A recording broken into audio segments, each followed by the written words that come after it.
దెందులూరు మండలం గోపన్నపాలెంలో chain snatching ఘటన జరిగింది.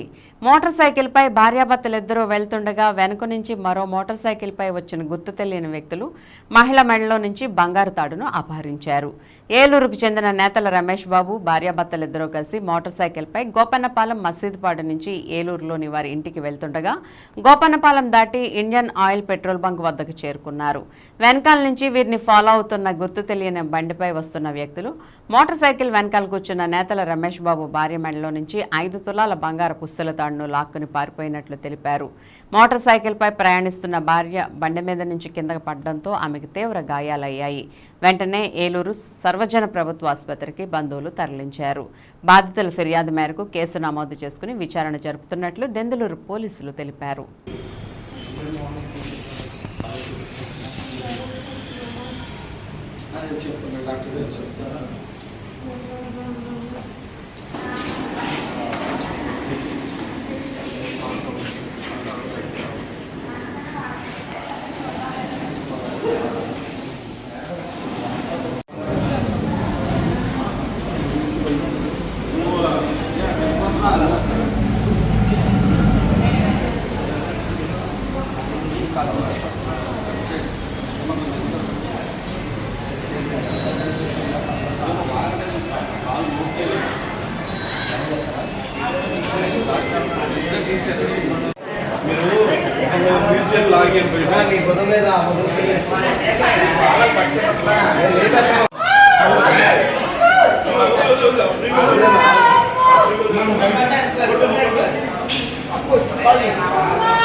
దీంట్లోనే కొద్ది బాడీ సైడ్ జరిగితే జరపచ్చు.